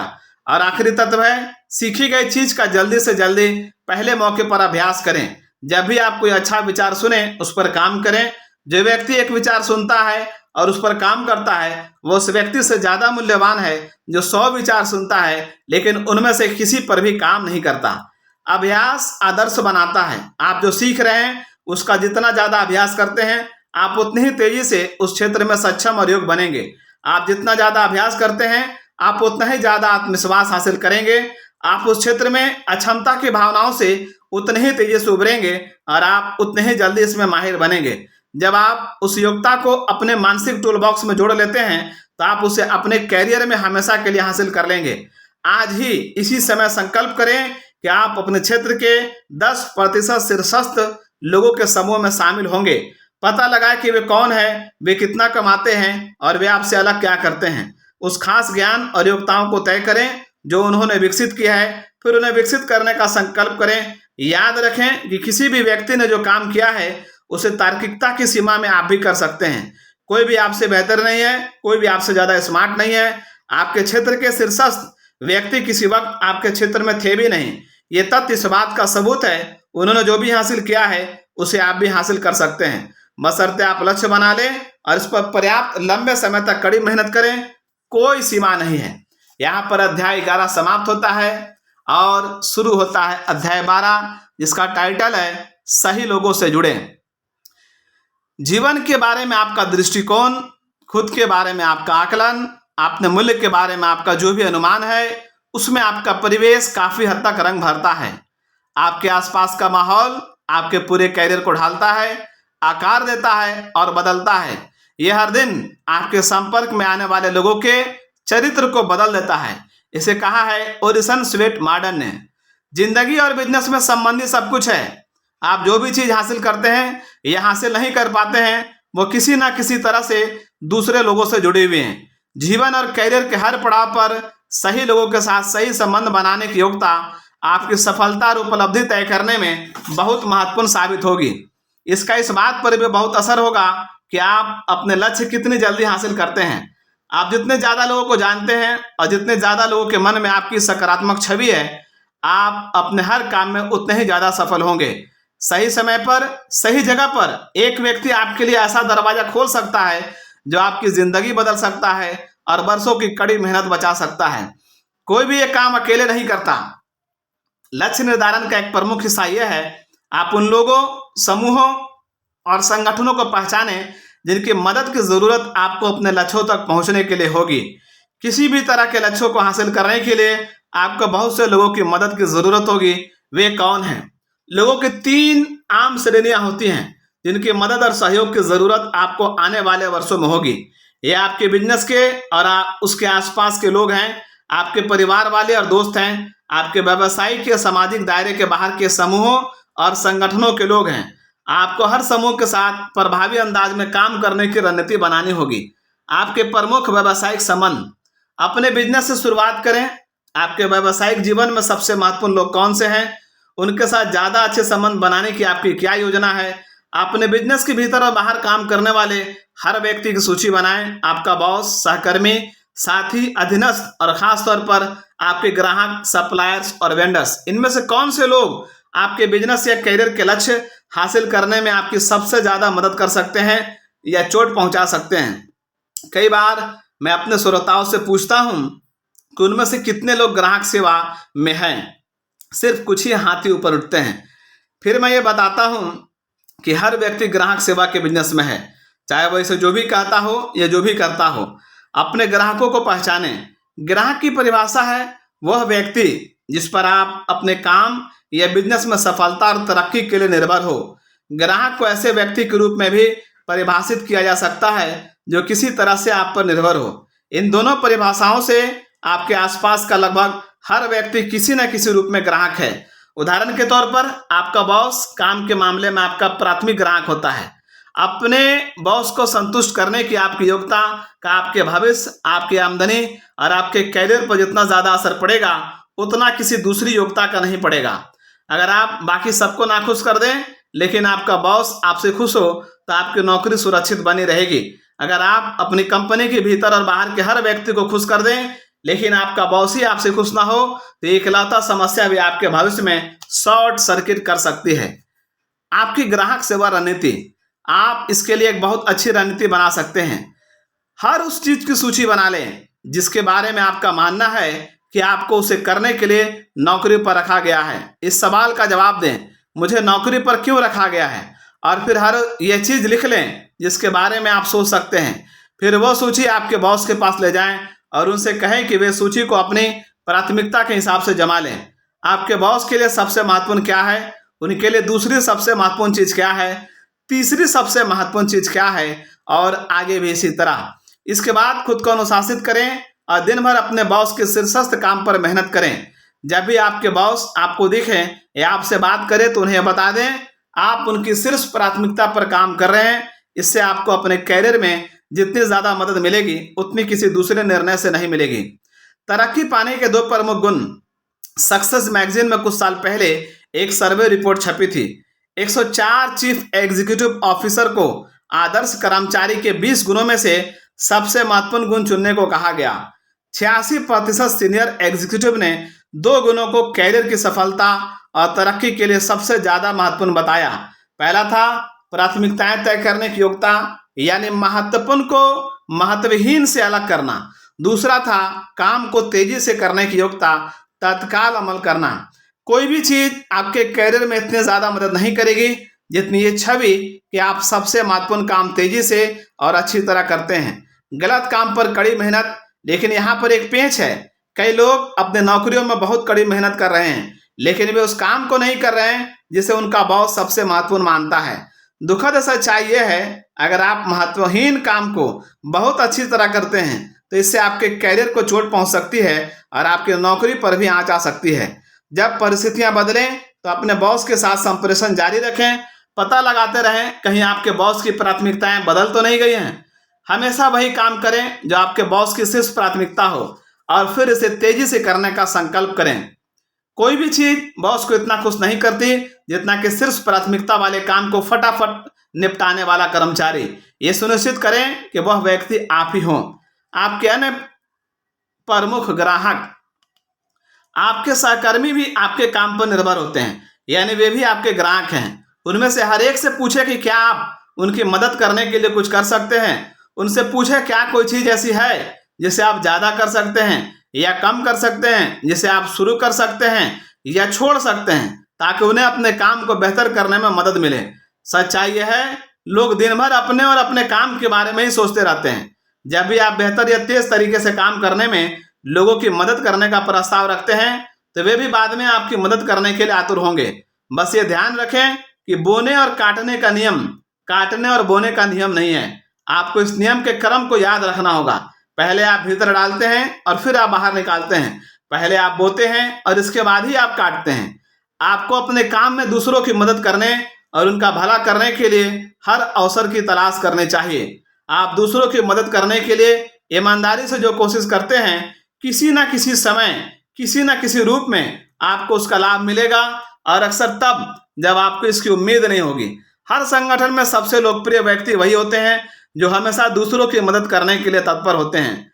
आपके साथ वाले, आपके ऊपर वाले और आपके नीचे वाले लोग आपको जितना ज़्यादा पसंद करेंगे और आपका जितना ज़्यादा साथ देंगे, आपको उतना ही ज़्यादा वेतन मिलेगा और आपकी तरक्की भी उतनी ही तेज होगी। पाने वाले गो गेटर के साथ ही देने वाले गो गिवर की भी छवि बनाएं। अपने आसपास के लोगों के मूल्यांकन सहयोगी बनने के तरीके खोजें। इसका परिणाम यह होगा कि जब आपको मदद की सबसे ज़्यादा ज़रूरत होगी, तब वे अपने आप आपकी मदद करेंगे। टीम खिलाड़ी बने। अपने बिजनेस में दीर्घकालीन सफलता पाने के लिए आप जो सबसे महत्वपूर्ण गुण विकसित कर सकते हैं, वह है अच्छा टीम खिलाड़ी बनना। स्टैनफोर्ड यूनिवर्सिटी में कई साल तक हुए एक अध्ययन में शोधकर्ताओं ने पाया कि टीम में सबसे अच्छी तरह काम करने की योग्यता तेज तरक्की करने वाले व्यक्ति का सबसे स्पष्ट गुण था। टीम वर्क के समीकरण बड़े दिलचस्प होते हैं। सबसे पहली बात तो यह है, टीम के 20% सदस्य 80% काम करते हैं। बाकी 80% मीटिंग्स में बहुत कम योगदान देते हैं, अपने हाथ बहुत कम उठाते हैं और किसी काम के लिए स्वेच्छा से आगे नहीं आते। आपका काम शीर्षस्थ 20% लोगों के समूह में पहुंचना है। टीम खिलाड़ी बनने के लिए हर मीटिंग में हमेशा पूरी तैयारी के साथ जाएं। मीटिंग का संचालन करने वाले व्यक्ति के ठीक सामने बैठें और उससे नजरें मिलाएं। जल्दी ही बोलें और सवाल पूछें, स्वेच्छा से काम मांगे, और जब आपको कोई काम करने का मौका दिया जाए तो उसे जल्द और अच्छी तरह करें, ताकि सभी के सामने यह स्पष्ट हो जाए कंपनी में ऐसा कौन है जो काम को अच्छी तरह पूरा करता है। निर्भर योग्यता सबसे महत्वपूर्ण योग्यता है। आप अपने आसपास ऊर्जा का सकारात्मक आकर्षक शक्ति क्षेत्र फोर्स फील्ड बना सकते हैं। इसके लिए आपको अपनी छवि ऐसे व्यक्ति के रूप में बनानी पड़ेगी जिस पर हर कोई काम करवाने के लिए निर्भर हो सके। परिणाम यह होगा कि आपको ज़्यादा काम सौंपे जाएंगे, आपको बड़े काम सौंपे जाएंगे, और इन कामों के साथ आपको अधिकार और पुरस्कार अपने आप ही मिलेंगे। अपने अधीनस्थों और नीचे के पायदानों के लोगों से जान पहचान करने का समय निकालें, उनसे बातचीत करें और सवाल पूछें। अगर संभव हो तो उनकी मदद करने का प्रस्ताव रखें। उनके साथ खास तौर पर दयालु और शिष्ट रहें। उनकी तारीफ करने और श्रेय देने की भरसक कोशिश करें। इससे आपके कैरियर पर इतना ज़्यादा फर्क पड़ेगा कि आप हैरान रह जाएंगे। संबंध बनाने में निवेश करें। हर संगठन में सबसे ज़्यादा लोगों को जानने वाला व्यक्ति ही आमतौर पर मलाई की तरह सबसे ऊपर पहुंचता है। शुरुआत में ऐसा लग सकता है कि संबंध बनाने में बहुत समय लगता है, लेकिन आने वाले महीनों और वर्षों में इससे बार बार लाभ होगा। आपको अपनी कंपनी से बाहर अपने उद्योग के एसोसिएशन में शामिल होना चाहिए। सबसे सफल एग्जीक्यूटिव और सेल्स प्रोफेशनल्स नियमित रूप से दूसरे बिजनेसमैन और दूसरे बिजनेस समूहों के साथ नेटवर्किंग करते हैं। वे अपने व्यावसायिक संपर्क और मित्रताएं बढ़ाते रहते हैं। अपने समुदाय के बिजनेस संगठनों पर नजर डालें। 1 या 2 संगठन चुनें जिनके लोगों से जान पहचान होने से आपको आने वाले वर्षों में मदद मिलने की संभावना हो। इन संगठनों की मीटिंग्स में जाएं और अपना परिचय दें। जब आप ये फैसला कर लें कि इनमें से किसी संगठन का सदस्य बनने से लाभ होगा, तो उस संगठन में शामिल हो जाएं और उसकी हर मीटिंग में हिस्सा लें। व्यावसायिक नेटवर्क बनाएं। यहाँ पर नेटवर्किंग की सबसे अच्छी रणनीति सुझाई जा रही है। संगठन की कोई महत्वपूर्ण कमेटी चुनें और उसमें स्वेच्छा से काम करने की पहल करें। ऐसी कमेटी चुनें जिसके सदस्यों से आप जान पहचान बढ़ाना चाहते हो। ऐसी गतिविधियों वाली कमेटी चुनें जिसकी बदौलत आप प्रमुख लोगों के संपर्क में आएं, संगठन के भीतर भी और बाहर भी। एक बार जब आप कमेटी में शामिल हो जाएं तो स्वेच्छा से काम मांगने की पहल करें। हालांकि इस काम के पैसे नहीं मिलेंगे, लेकिन इससे आपको ऐसे महत्वपूर्ण लोगों के साथ काम करने का मौका मिलेगा जो भविष्य में किसी समय आपके कैरियर में आपकी मदद कर सकते हैं। अमेरिका में 85% नए पद मौखिक अनुशंसा और व्यक्तिगत संपर्क से भरे जाते हैं। आप अपने उद्योग में जितने ज़्यादा लोगों को जानते हैं और उनके साथ काम करते हैं, सही समय आने पर आपके लिए अवसरों को उतने ही दरवाजे खुल जाएंगे। दीर्घकालीन सोच रखें और योजना बनाएं। अपने कैरियर के बारे में दीर्घकालीन दृष्टिकोण रखें। स्थानीय अखबार पढ़कर अपने समुदाय के शीर्षस्थ लोगों की सूची बनाएं।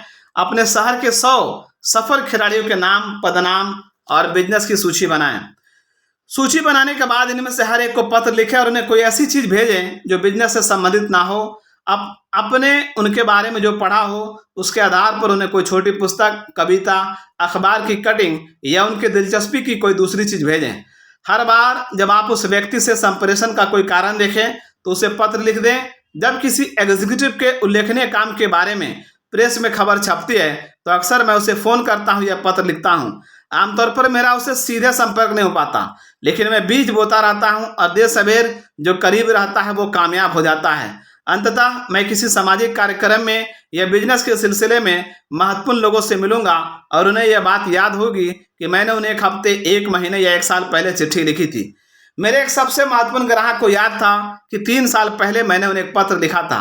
जब मैं एक बिजनेस कन्वेंशन में उनसे पहली बार मिला था, उन्होंने कहा कि आप वही हैं जिन्होंने मुझे ऐसा ऐसा पत्र लिखा था। इससे बातचीत शुरू हो गई और फिर मीटिंग और फिर उनके संगठन के साथ कई वर्षों का काम भी। अपना दान दें। एक नियम कहता है, आप लाभ की आशा के बिना खुद को जितना ज्यादा देते हैं, बिल्कुल अप्रत्याशित स्रोतों से आपके पास उतना ही ज्यादा लौटेगा। आप अपने संपर्कों को फैलाने की जो भी कोशिश करेंगे वो पूरी तरह कभी गुम नहीं होगी। बीजों की तरह अलग अलग संपर्कों को फलने फूलने के लिए अलग अलग अवधियों की जरूरत होती है। कुछ तत्काल परिणाम देंगे, कुछ कई महीनों या वर्षों तक परिणाम नहीं देंगे। आपको धैर्यवान बनने के लिए तैयार रहना होगा।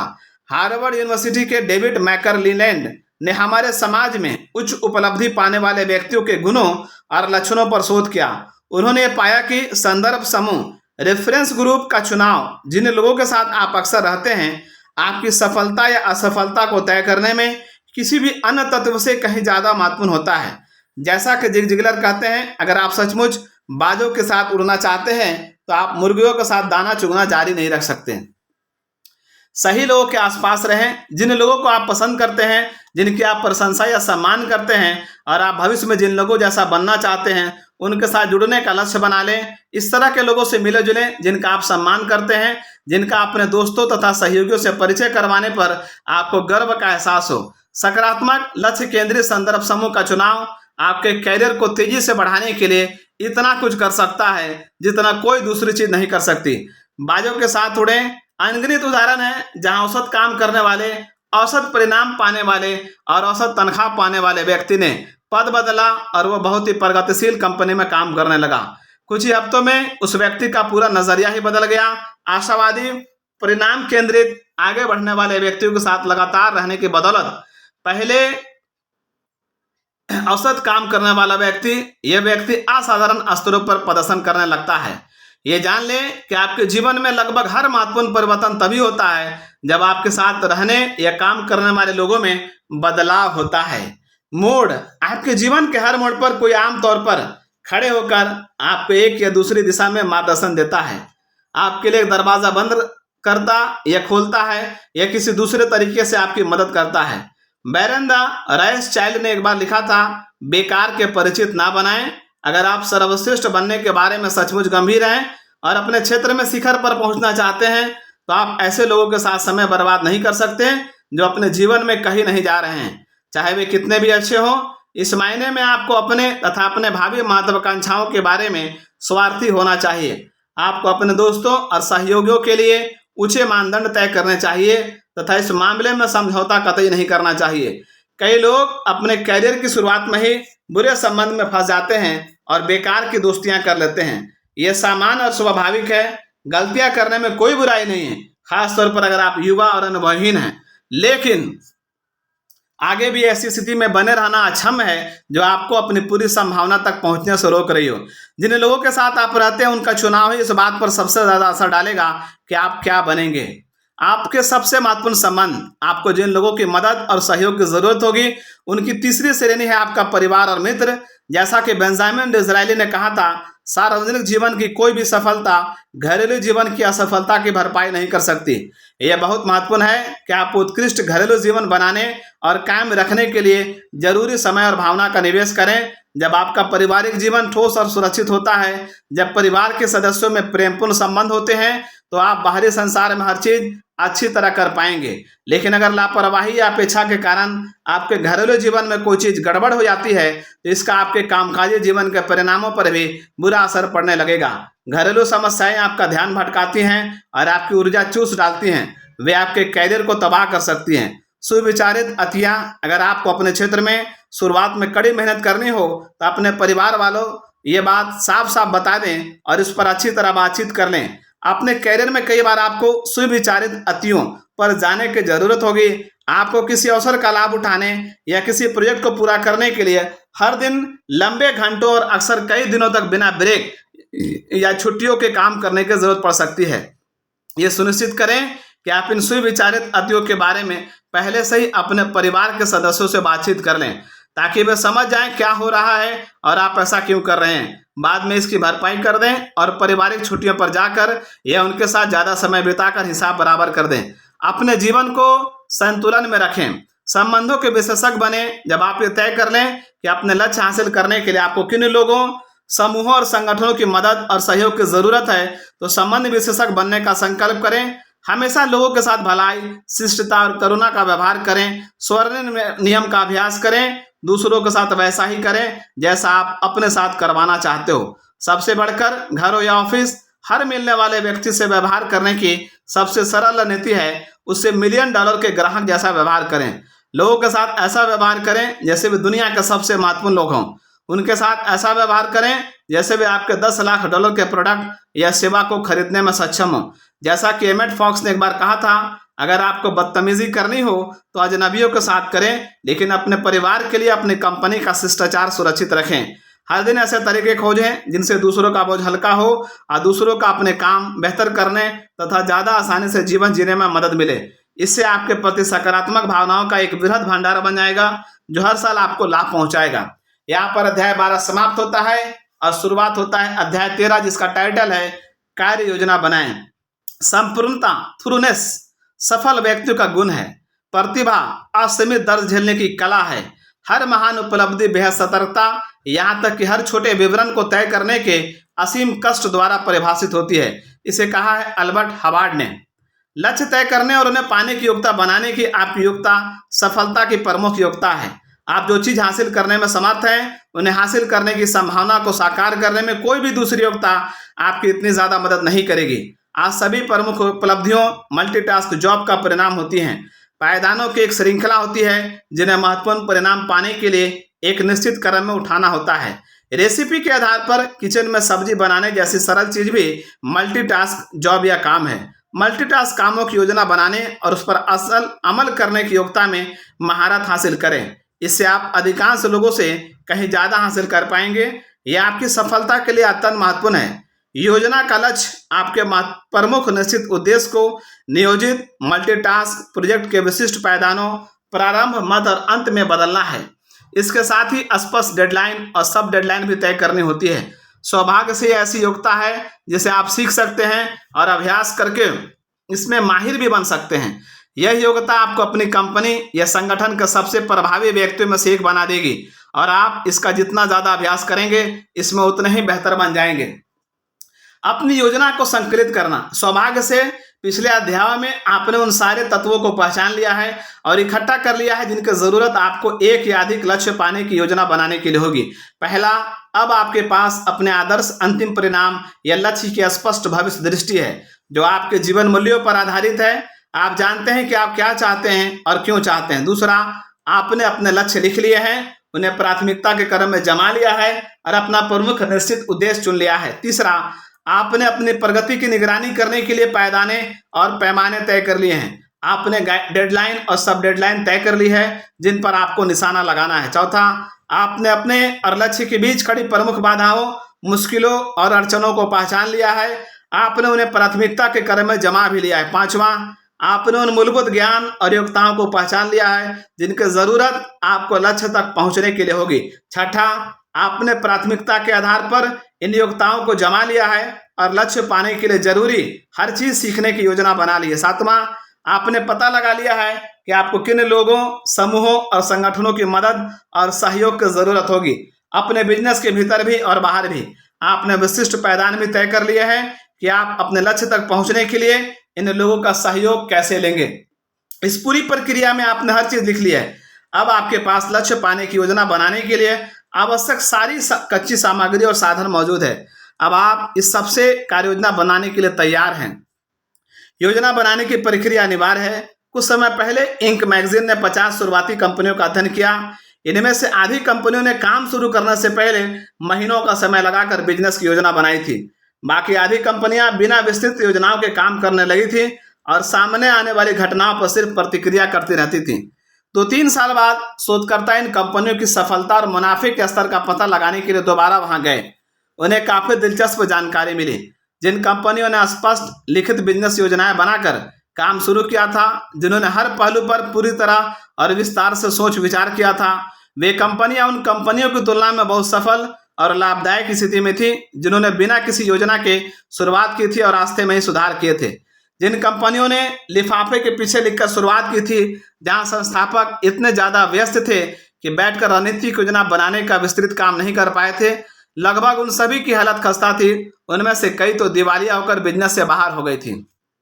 योजना बनाने की प्रक्रिया कुंजी है। सबसे दिलचस्प खोज ये थी, शोधकर्ताओं ने कंपनी के संस्थापकों से इंटरव्यू लेते समय पूछा, आप हर दिन अपनी रणनीतिक योजना कितनी बार देखते हैं? लगभग हर मामले में बिजनेस चलाने वाले उद्यमी और एग्जीक्यूटिव रणनीतिक योजना की ओर नहीं देखते हैं, क्योंकि ये कई साल पहले बनी थी। बनने के बाद उन्होंने इसे ड्रावर में रख दिया था और वैसे अगले साल तभी देखते थे जब उन्हें दोबारा रणनीतिक नियोजन की प्रक्रिया से गुजरना पड़ता था।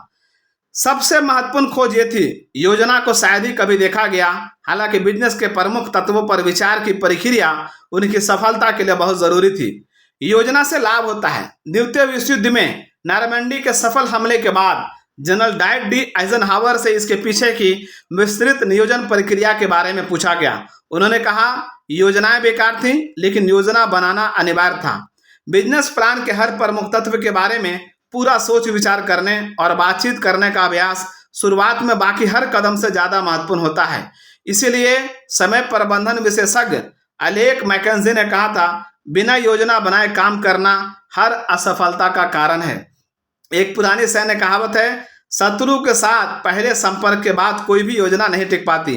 जब आप असली बिजनेस शुरू करते हैं तो पहले दिन से ही स्थिति इतनी तेजी से बदलेगी कि आपकी योजना कई महीनों में निरर्थक हो जाएगी, वो भी कुछ ही दिनों या घंटों के भीतर।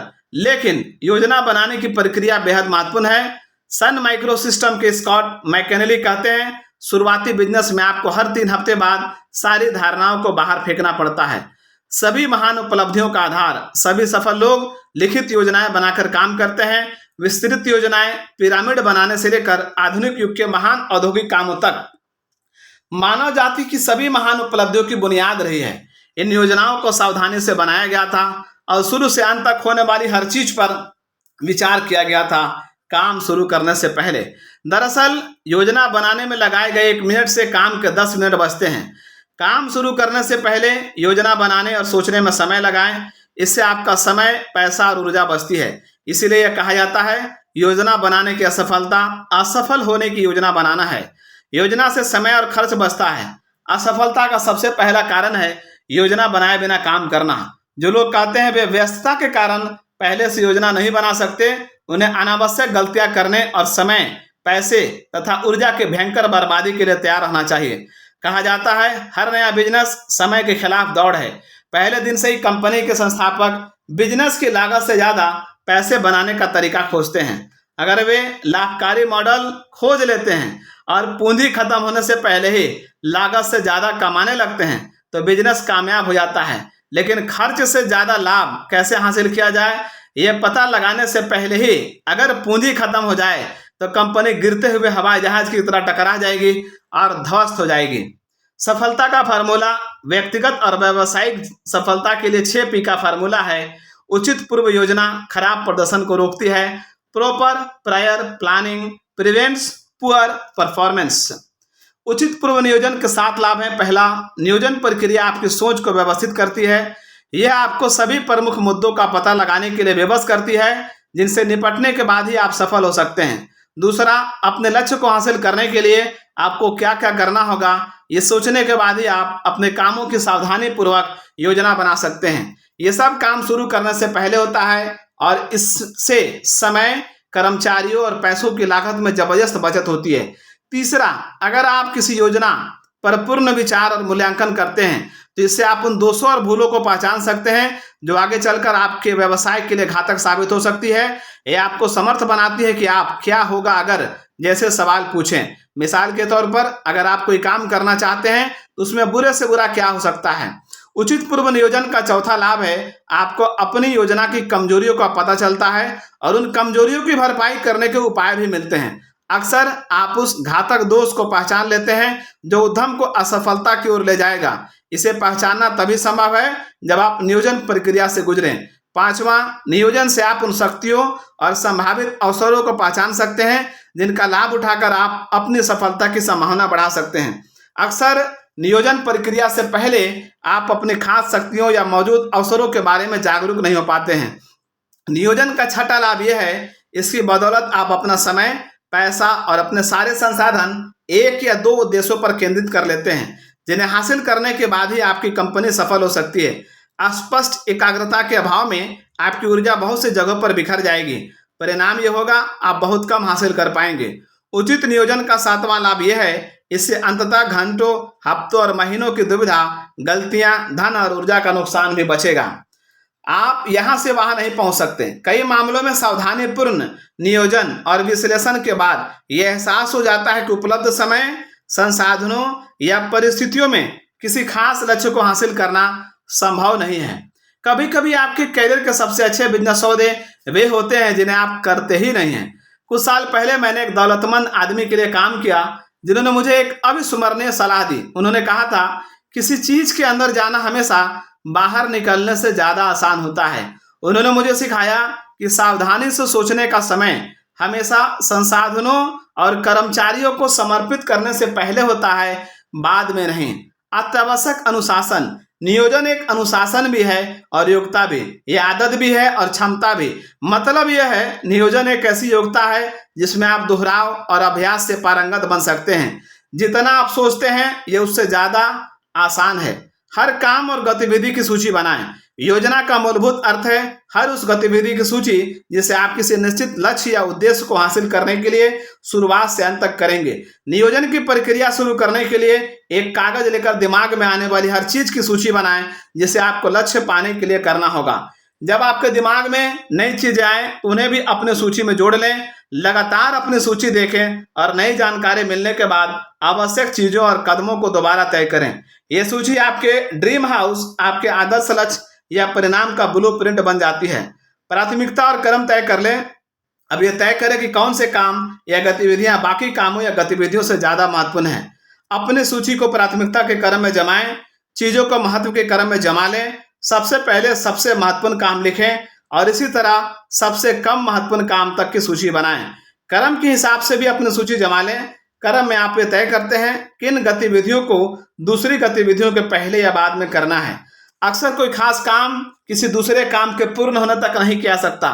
कई बार किसी एक काम के न होने से पूरी प्रक्रिया में अड़चन आ सकती है। सीमित करने वाले घटक को पहचानें। योजना की सफलता अक्सर किसी निश्चित लक्ष्य या उद्देश्य की उपलब्धि से तय होती है। हो सकता है ये किसी नए ऑफिस, स्टोर या फैक्ट्री का बनना हो। यह पहले प्रोडक्ट या सेवा के डिलीवरी डेट या सेल्स के खास स्तर को पाना हो सकता है। ये किसी अत्यंत महत्वपूर्ण काम के लिए प्रमुख व्यक्ति को नियुक्त करना हो सकता है। नियोजन प्रक्रिया आपकी योजना के अति महत्वपूर्ण तत्वों को पहचानने में मदद करती है। इससे आपका ज्यादातर समय तथा ध्यान सबसे महत्वपूर्ण कामों और गतिविधियों पर केंद्रित रहता है जिन्हें करने पर ही सफलता मिल सकती है। शुरुआत में असफलता अपेक्षित है। कोई भी योजना पहली बार में ही आदर्श नहीं बनती। किसी नई चीज को हासिल करने की अधिकांश योजनाएं शुरुआत में बार बार असफल होंगी। आपको इसकी अपेक्षा रखनी ही चाहिए। काम की योजना बनाते समय फीडबैक लेने और सुधार करने की योग्यता आपकी सफलता के लिए अनिवार्य है। पूछते रहें क्या काम कर रहा है और क्या काम नहीं कर रहा है। इस बारे में ज़्यादा चिंता ना करें क्या सही है, इस बारे में ज़्यादा चिंता करें कि कौन सही है। पुरानी कहावत याद रखें, दोबारा ड्राइंग बोर्ड पर चलो। जब भी आपकी योजना काम ना करे तो आराम से बैठ जाएं, गहरी सांस खींचें और दोबारा योजना पर काम शुरू कर दें। समाधान पर ध्यान केंद्रित करें। जब भी आपके सामने कोई समस्या आए तो समाधान केंद्रित बनने का संकल्प करें। मुश्किलों को प्रक्रिया का हिस्सा माने और उनसे प्रभावी ढंग से निपटने का संकल्प करें। अगर आप समय पर अपने लक्ष्य प्राप्त नहीं कर पा रहे हैं तो पूछे समस्या क्या है और कौन सी चीज समस्या है, समाधान क्या है और कौन सी चीज समाधान है। अब हम क्या कर सकते हैं, अगला कदम क्या है। जब आप किसी नए लक्ष्य पर काम शुरू करते हैं तो आपको तत्काल विपत्तियां, बाधाओं, मुश्किलों और अस्थायी सफलता का अनुभव होने लगता है। इसकी अपेक्षा रखनी चाहिए। ये सामान्य और स्वाभाविक है। किसी नई चीज को शुरू करने और सफल बनाने के लिए बहुत कोशिश की जरूरत होती है, लेकिन अपने लक्ष्य को हासिल करने के लिए आपको कीमत तो चुकानी ही होगी। कागज पर सोचें, हमेशा कागज पर सोचें। हर प्रक्रिया के हर पायदान की लगातार सूची और रूप सूची बनाएं। अपनी योग्यता को लगातार अपडेट करते रहें और बार बार उसकी समीक्षा करें। उसे तब तक बेहतर बनाते रहें जब तक कि वह आदर्श न बन जाए। याद रखें, नियोजन एक योग्यता है। क्योंकि यह एक योग्यता है इसलिए इसे पूरी तरह सीखा जा सकता है। अपने लक्ष्य की ओर सोचने, योजना बनाने, व्यवस्थित करने और कर्म शुरू करने की आपकी योग्यता अंततः आपको अपने क्षेत्र के शीर्ष 10% लोगों में पहुंचा देगी, लेकिन इसमें समय लगता है। किसी मल्टीटास्क लक्ष्य को हासिल करने के लिए कागज पर सोचने का एक तरीका है प्रोजेक्ट प्लानिंग शीट बनाना। इस तरह आप अपने लक्ष्य और उसे हासिल करने के लिए आवश्यक कदमों की साकार छवि बना लेते हैं। इससे नियोजन प्रक्रिया की शक्तियों और कमजोरियों के प्रति आपकी आंखें खुलने में बड़ी मदद मिलेगी। Project planning model. Project planning में आप सबसे ऊपर ये लिखते हैं कि प्रोजेक्ट को पूरा करने के लिए आपके हिसाब से कितने दिन, सप्ताह और महीने जरूरी हैं। अगर प्रोजेक्ट का लक्ष्य 12 महीने का है तो आप इस महीने से शुरुआत करके आगे के 12 महीनों के नाम लिख लेते हैं। इससे आपको प्रोजेक्ट के लिए टाइमलाइन मिल जाती है। आप अंतिम लक्ष्य को हासिल करने के लिए आवश्यक सभी कामों की सूची बाएं हाथ के कॉलम में लिख लें, जिन्हें उचित क्रम में करना होगा। आपको सबसे पहले क्या शुरू करना होगा या सबसे पहले किन चीज को करने की जरूरत है, दूसरी चीज और आगे भी इसी तरह। दाएं हाथ के कोने में नीचे स्पष्टता से लिख लें कि आपका अंतिम आदर्श परिणाम कैसा दिखेगा। आपका मनचाहा लक्ष्य जितना ज्यादा स्पष्ट होगा आपके लिए उसे पाना उतना ही ज्यादा आसान होगा। जब आप किसी खास काम को पूरा करने के लिए आवश्यक समय तय करते हैं, इसके लिए आप आड़ी रेखाओं का प्रयोग कर सकते हैं। इनमें से कुछ काम साथ साथ किए जा सकते हैं और बाकी काम किसी दूसरे काम के पूरे होने के बाद ही हो सकते हैं। इन कामों में से कुछ उच्च प्राथमिकता के होंगे और बाकी निम्न प्राथमिकता के। लेकिन अब प्रोजेक्ट प्लानिंग शीट में आप अपने पूरे लक्ष्य को पूरी स्पष्टता से अपने सामने देखते हैं। अपनी टीम बनाएं। जो व्यक्ति योजना के किसी हिस्से को पूरा करने के लिए जिम्मेदार है उसे नियोजन की प्रक्रिया में शामिल करना चाहिए। यह मानना बहुत आम गलती है कि कोई खास काम जल्दी से और आसानी से पूरा किया जा सकता है। अक्सर सदमा इस जानकारी से लगता है कि सरल और आसान दिखने वाले काम को पूरा करने में दरअसल कई महीने का समय लग जाएगा। आपकी योजना के किसी अत्यावश्यक हिस्से में समय की अड़चन आपको मजबूर कर सकती है कि आप अपनी योजना पूरी तरह बदल लें। मेरे एक मैनेजर ने हमारे सभी ग्राहकों को एक न्यूज़लेटर भेजने का फैसला किया जिसमें हमारे बिजनेस के एक नए विकास की जानकारी देने का प्रस्ताव था। उसने हमारे कमर्शियल डिजाइनर को फोन करके कहा कि वो न्यूज़लेटर उसे सप्ताह के अंत तक चाहिए। उसे जानकर सदमा लगा कि प्रोफेशनल ढंग से लिखे गए, डिजाइन किए गए और प्रोड्यूस किए गए न्यूज़लेटर को प्रिंट होने और मेल करने में 6 से 8 हफ्ते का समय लगता है और इसमें $2000 से ज़्यादा की लागत आती है। प्रोजेक्ट तत्काल रोक दिया गया। नियोजन की प्रक्रिया शुरू करते वक्त आपकी सबसे बड़ी चिंता यह होनी चाहिए कि आप हर आवश्यक कदम को सटीकता से पहचान लें और ये जान लें कि योजना के हर चरण में ठीक ठीक कितना समय लगेगा। योजना बनाने और लक्ष्य हासिल करने में आशावाद का एक समय होता है और यथार्थवाद का भी एक समय होता है। नियोजन प्रक्रिया के हर पायदान पर अपने साथ पूरी तरह ईमानदार रहें। कभी भी किस्मत पर भरोसा ना करें कि प्रकृति के नियम आपके लिए कुछ समय तक शिथिल हो जाएंगे। संभावित अड़चन को पहचाने। नियोजन की प्रक्रिया में दूसरी समस्याओं को सुलझाने के लिए आमतौर पर किसी एक प्रमुख समस्या को सुलझाना जरूरी होता है। आमतौर पर एक प्रमुख लक्ष्य हासिल करने के बाद ही दूसरे लक्ष्य हासिल हो सकते हैं। किसी एक अत्यावश्यक तत्व को निपटाने के बाद ही योजना का कोई अन्य हिस्सा सफल हो सकता है। मिसाल के तौर पर कई कंपनियां हर चीज की विस्तृत योजना बनाने लगती हैं, बस वे आमदनी कमाने वाले प्रोफेशनल्स सेल्स प्रक्रिया को शामिल नहीं करती। कंपनी रणनीतिक नियोजन प्रक्रिया में संलग्न हो जाएगी, ऑफिस किराए या लीज पर ले लेगी, फर्नीचर खरीद लेगी, उत्पादन या सेवा के लिए आवश्यक कंप्यूटर और मशीनें लगा लेगी, प्रशासकीय और बिजनेस स्टाफ नियुक्त कर लेगी, अकाउंट बुक्स बना लेगी और विज्ञापन देने लगेगी। लेकिन पहले दर्जे की सेलिंग प्रक्रिया स्थापित ही नहीं गई। परिणाम सेल्स आमदनी के बिना कुछ महीनों या हफ्तों में ही कंपनी की प्रगति ठप हो जाएगी। .com एक्सप्लोजन के .bomb में बदलने का कारण काफी हद तक यही था। अत्यावश्यक परिणाम तय करें। वे कौन से अत्यावश्यक परिणाम हैं जिन्हें अपने अंतिम लक्ष्य को हासिल करने के लिए आपको रास्ते के हर कदम पर पाना होगा।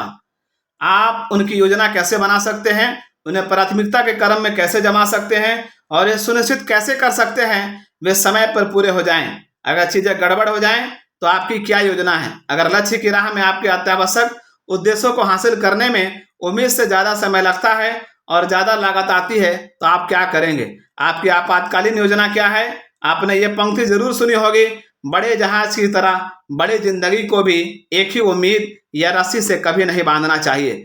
नियोजन सफलता की कुंजी है। अच्छी खबर यह है, नियोजन के काम से ही लक्ष्य हासिल करने की पूरी प्रक्रिया सुधर जाती है और सुचारू बन जाती है। आप शुरू करने से पहले जितनी सावधानी से और जितनी ज्यादा बार योजना बनाते हैं, पूरी नियोजन प्रक्रिया उतनी ही बेहतर बन जाएगी।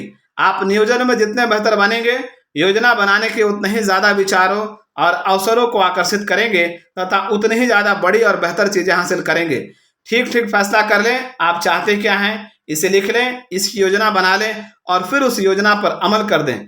यही व्यक्तिगत प्रभावकारिता और उच्च उपलब्धि की कुंजी है। ये योग्यताएं सीखी जा सकती हैं और आप इसमें माहिर बन सकते हैं। कुछ ही समय में आप अपनी जिंदगी या बिजनेस का कायाकल्प कर सकते हैं, अपने सेल्स या मुनाफे को दोगुना कर सकते हैं, अपना लक्ष्य हासिल कर सकते हैं और अपने वास्तविक संभावना तक पहुंच सकते हैं। यहाँ पर अध्याय 13 समाप्त हुआ। आपको यह ऑडियो वर्जन कैसा लगा कमेंट सेक्शन में जरूर बताएं। अच्छा लगा तो लाइक, शेयर, सब्सक्राइब और आइकन बटन जरूर दबाएं। Thank you.